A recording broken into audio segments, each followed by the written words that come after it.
Hey, y'all, welcome to another episode of Tech Backstage and happy Thursday. We're almost to the end of the week. And today I'm happy to welcome Shampa Bagchi, the founder and CEO of Converge Hub. Shampa, how you doing today? Doing wonderful. Thank you, Eddie. Yeah, it's good to have you on the show. So quickly, before we jump into the topic, what I'd love to do is talk a little bit about you, talk a little bit about the work that you do at Converge Hub. But would love to hear a little bit about how you got to Converge Hub. Yeah, I said that right. You're the founder, not co-founder, right? So you're the founder and CEO of Converge Hub. Um, and actually, we just had a lady yesterday named Shannon Ferguson on the show, and we were talking about women in technology and breaking down barriers as women in technology. So, would love to maybe even elaborate on that a little bit more as a female founder and CEO. Would love to hear a little bit about your story, where you came from, and how you ended up coming to found and lead Converge Hub. Sure. Yeah, I started my career as a software programmer. And I started off working for large enterprise companies like Cisco Systems, Pyramid Technologies, which is actually part of Siemens.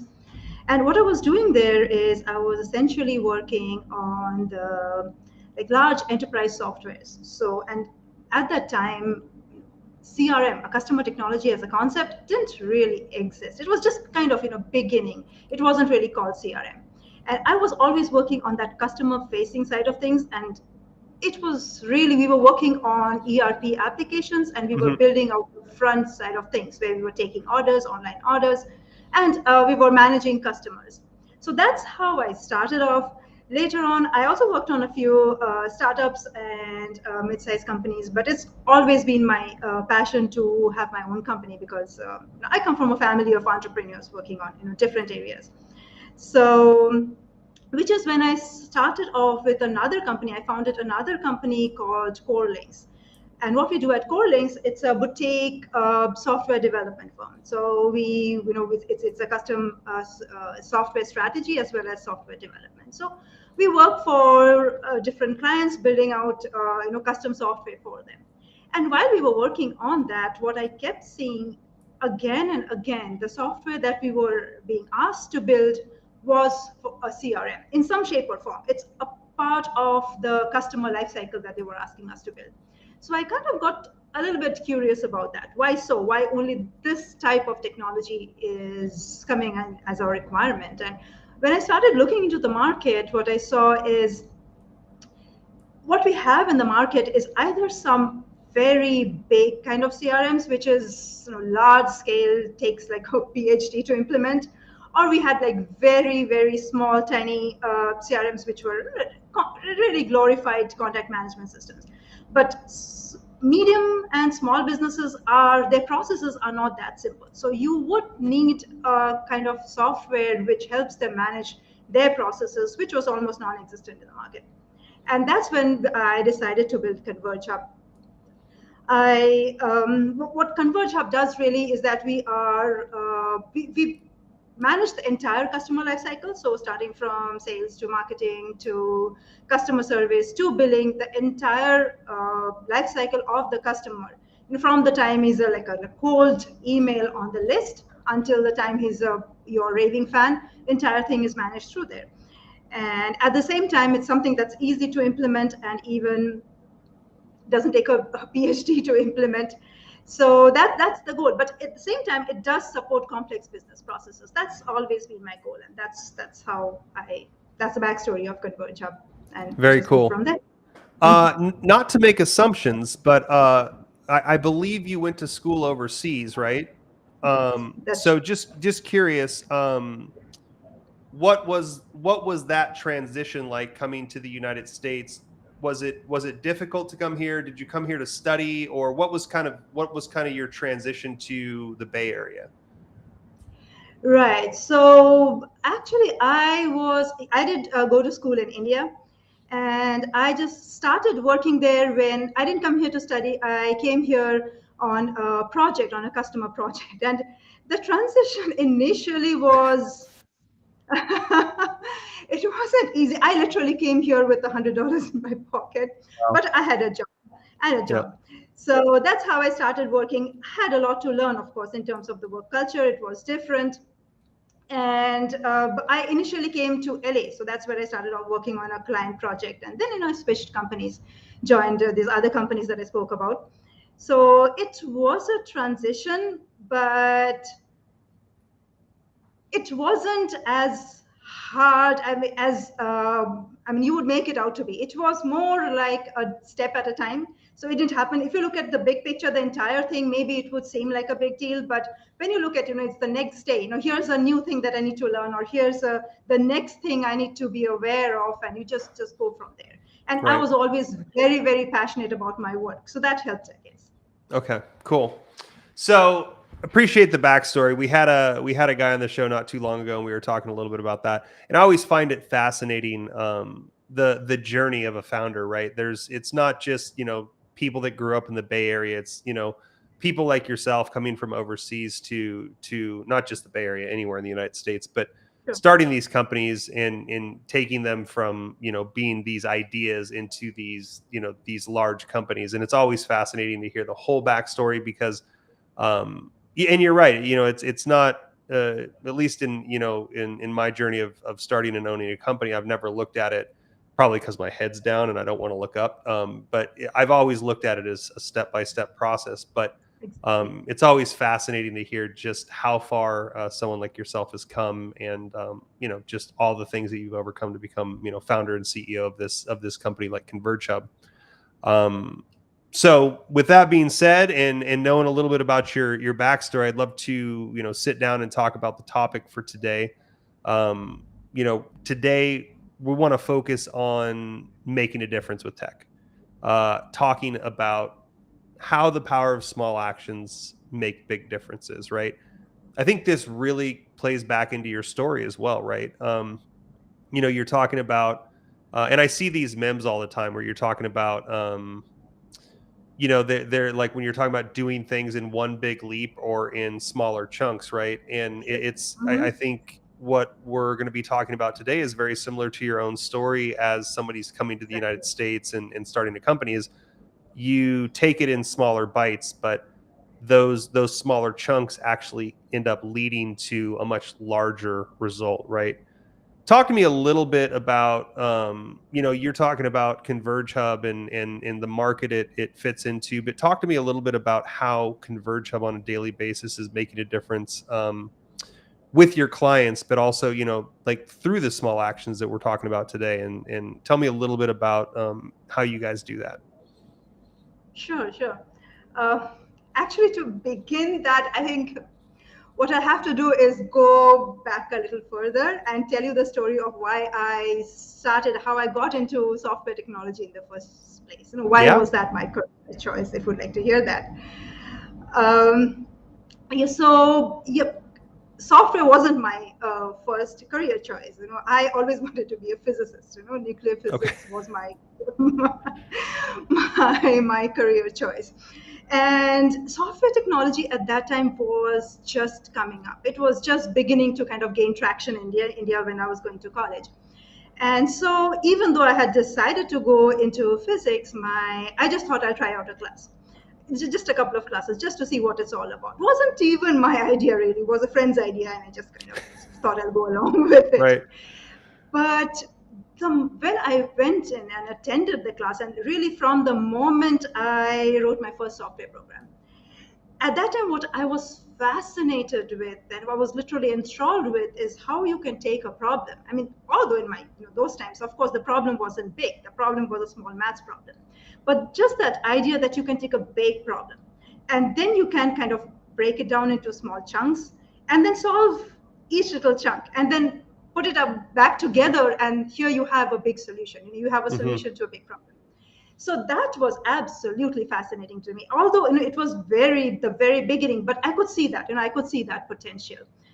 And although software technology as a career choice was just kind of beginning, and there were almost very, very few women going into it, but I wasn't really looking into it like that. I wasn't really looking into it as a woman. I just wanted to, build software.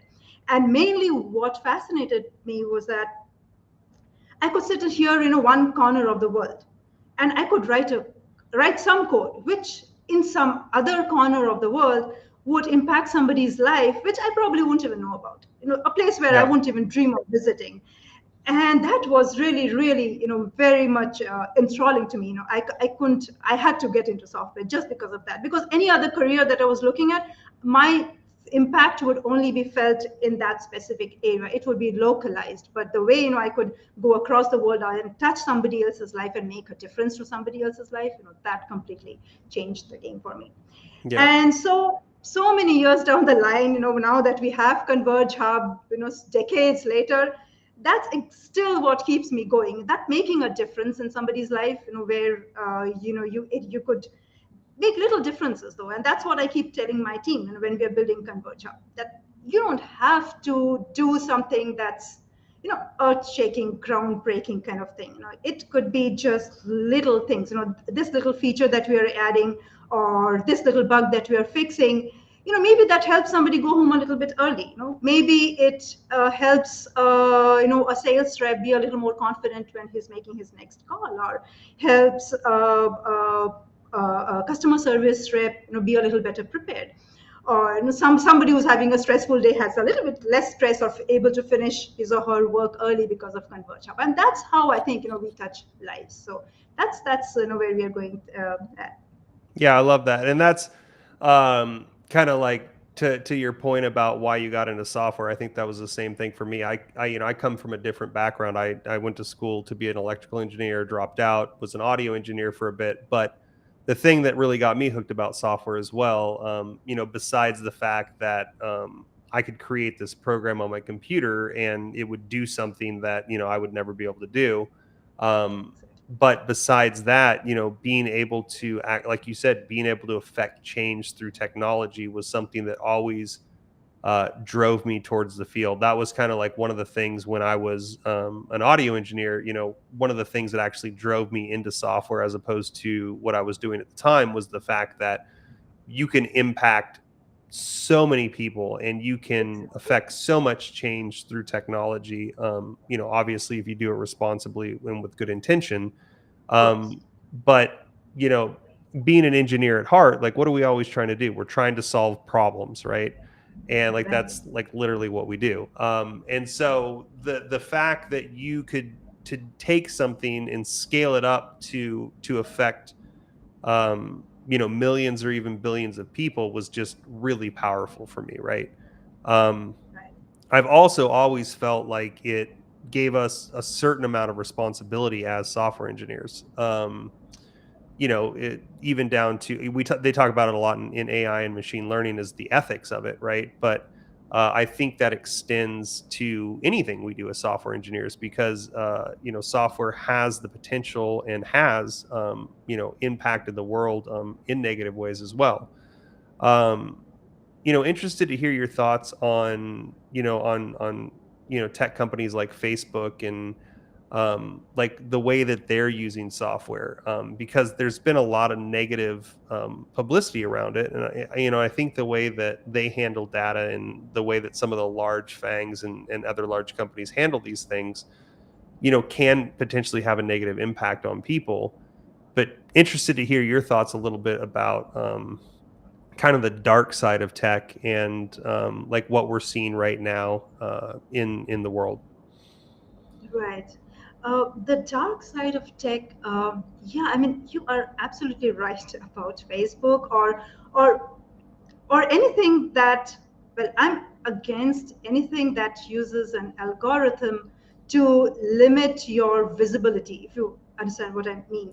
It's that, like, if you go into Facebook, or I don't even know, maybe YouTube or whatever, what other social media, what have you, maybe you make one search, right? You search on something, you're just interested, and then algorithm kind of says that that's who you are, so they show you more of that, and you go Right. into more of that, and Yeah. before you know it, you're going down this rabbit hole. Maybe you were just curious about this topic, but now you are not curious anymore. Now you are just kind of feeding on it, and they are feeding you. So earlier on, what really bothers me is that before these algorithms, there was a truth. Even if there was when there was media, even if it was, there was never absolute truth. Like there's always somebody's truth. They're Right. always twisting. But at least there are, most of them are well-meaning, respectable people. Now it's just an algorithm who kind of amplifies one side of you and doesn't bother about any other side. So suddenly now, it's that side that has been amplified becomes you. And that's something that really bothers me, that truth. You think something is the truth, and you think whatever you're seeing is the biggest news, but it might not be the biggest news. It's just what that algorithm is feeding you. So that's Yeah. something that I'm very much against. Yeah, and And like yeah, and if you look at that too, and even going back to how it's potentially affecting election cycles now, and yeah, the Cambridge Analytica scandal, and things like exactly. that, and so there's this irresponsibility, Yes, putting the dollar ahead of the responsibility, and it's leading, just like you said before. It's like, what, if you wanted to go look at certain pieces of information, you would go find them on your own, but you yes. weren't presented with the other, you were also presented with the other options. Now Other you don't option. even get the other Mhm. options, right? Exactly. Yes, Yeah. and that is true. Yeah, Yeah. absolutely. So So that's really. yeah, it's tough, right? And then, so speaking about that a little bit, and talking about, again, the absolute reach of tech companies, and understanding the state of the world right now, um, are there any examples of companies that you feel are, on the flip side, that really inspire you as a tech leader, who you feel are making the more positive impacts in the world? What I think is what doesn't get its due recognition, if you will, is I think the B2B tech companies, and Hmm. Converge. I know a little bit more about that, especially because I'm Converge Hub, and I like that's a B2B tech company.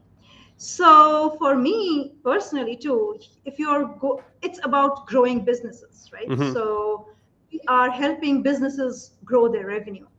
And when a business grows, of course, you are impacting the entire community. When you're growing a business, who knows, you are helping one small micro business, grow, and its founder gets, to build a bigger and bigger business. Or maybe, even, one business is kind of earning more revenue because of that, for due to which it affords to give a little bit higher salaries to its employees, right?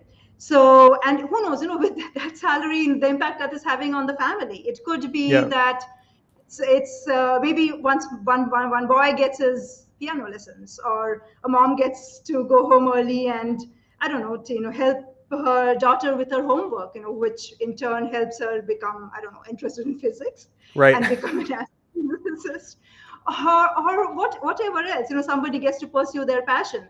And all in all, it's when a business helps, when a business grows, of course there's a chain reaction which grows the community. And I really I don't know what's a better way of impacting a community than growing businesses. So I think B2B tech needs to get its due share in the way it's impacting communities and helping grow communities.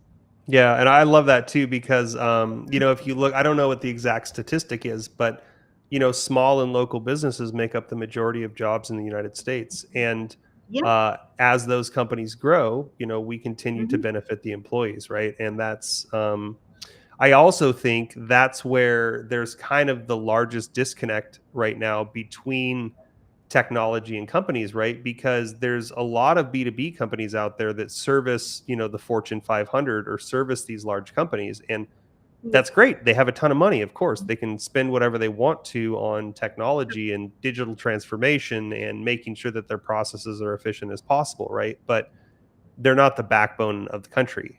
And Exactly. so if you're looking at these smaller companies who are trying to keep up, there's this really there's this there's room for improvement, where it's like, if they could afford the enterprise level solutions, it'd be great, but they can't, right? They're on a budget. Exactly. They're trying to Hmm. figure out how to stay profitable. They're trying to figure out how to keep up with these large corporations that are creeping into their, into their market and into their, to where they make their living.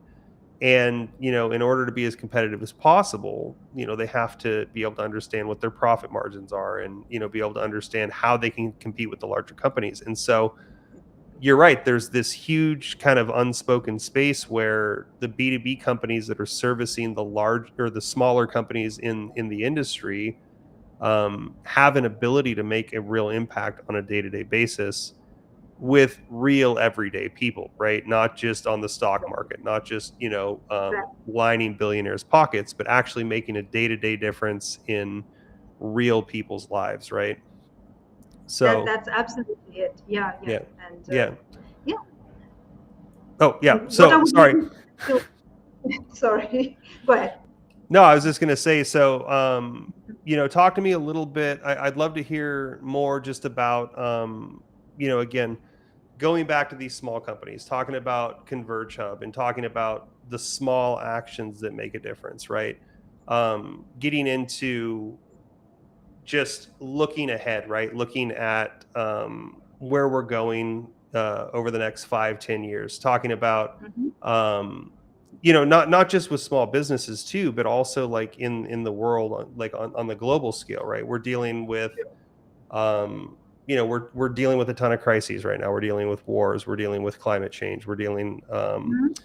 with all of these different things. How do you think, the small, you were talking about, affecting local people, but how do you think those small actions, from a B2B company, affecting people at a local level, how do you think we can take that, and affect change on a larger scale? And how do you think those smaller actions translate into, those larger, end results? Sure. To me, about the future of technology, what really excites me, not a specific technology itself per se, but it's more about how all the technologies are kind of converging together. So, say, medical healthcare, as an example. So it's the traditional medical knowledge combined with, I don't know, there's data science, of course, there's AI coming, there's the entire cloud and mobile, and even manufacturing, the devices, the technology devices. Everything is kind of coming together to improve people's lives. So that's what I'm most excited about. And it's not just medical. We look at anything, environmental science, another one. So it's just that earlier on, an industry was that industry, and then slowly it kind of crept into that. Okay, that industry needs a software to help manage its processes. So then there was a little more to it. So slowly, as we are beginning to reap the benefits of different type of technology, we are just coming in, how they're kind of feeding off each other to make a change is what really excites me. And it's, again, that's still about the small actions coming together, because ultimately it's about those little things that gets combined. And when we're talking about small businesses, what I think, how technology would help small businesses gain a competitive advantage, and especially in the new world, what I've seen, the big difference between small and bigger businesses is that bigger businesses are using technology to gain an advantage, to move ahead. Hmm. Right.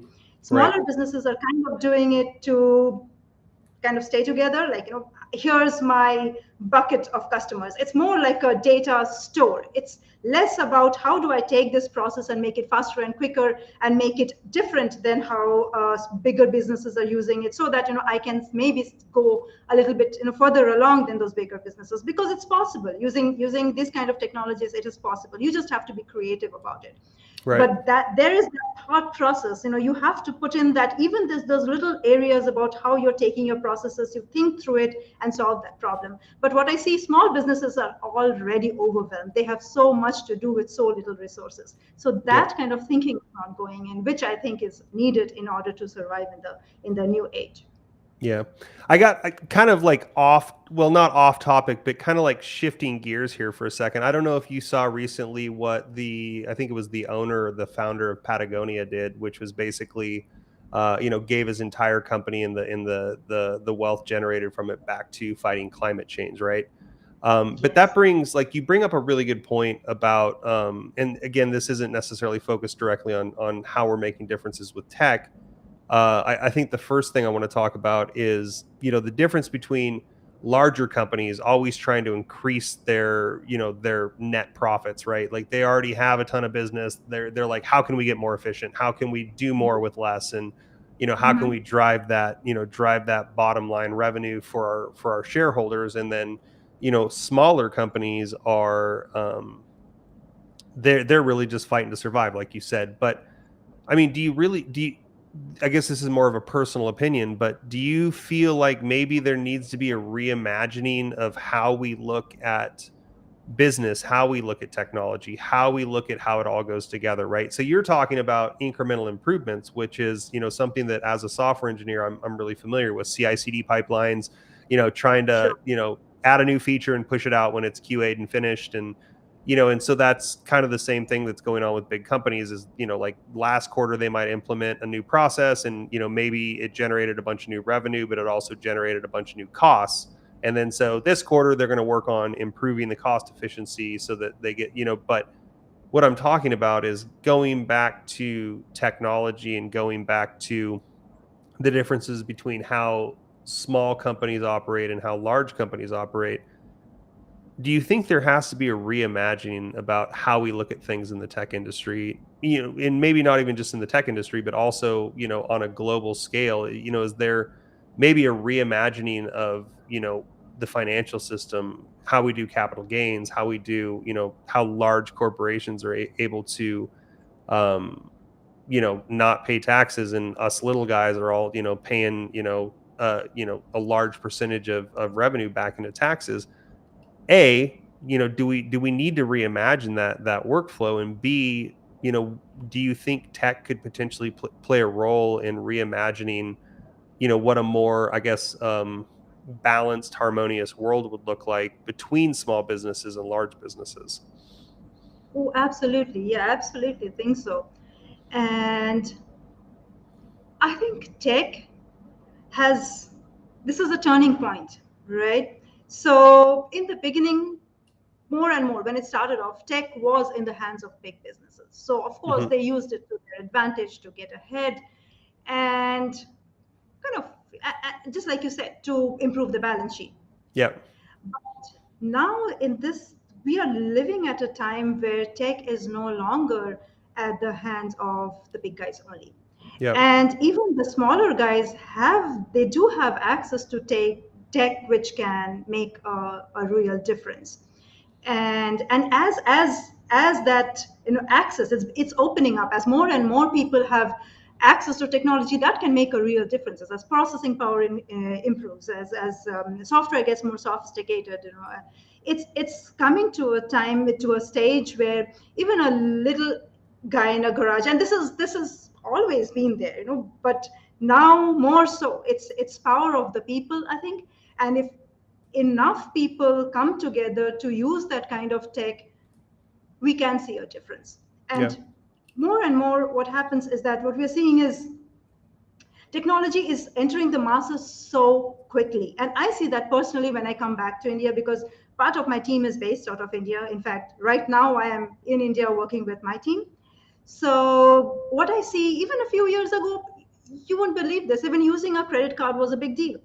Right. Now everyone, the smallest of vendors out there are doing Paytm, they're doing mobile payments. Forget credit cards. Everyone does mobile payments, and this has changed within the last few years. I've been, it's been, what, 4 or 5 years where I could see a big change. So Yeah. it's going so fast, and if when technology can impact a massive population like that, of course change becomes faster. Of course, that middleman goes away.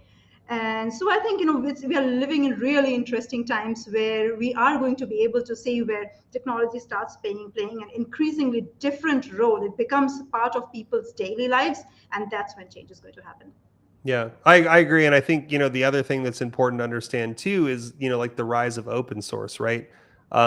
Previously, decades ago, like you said, the power of technology and development and software engineering was really in the hands of enterprises, right? And we're really starting to get into this new generation of development where, people are actually working on, on open source projects, hoping to provide that as a vessel, as a vehicle to, improve, even if it's just your project, even if they're just, creating like a carousel, like an image carousel or something, like putting together these open source projects that that allow you to improve your development lifecycle and improve the products that you're working on. But as we start to see that shift away from, the kind of like monopoly that big corporations had on technology, I think that's where we're really, we're even living in it, nowadays. If you look at npm and the way that node modules work in javascript projects, it's, you're Hmm. actually able to build,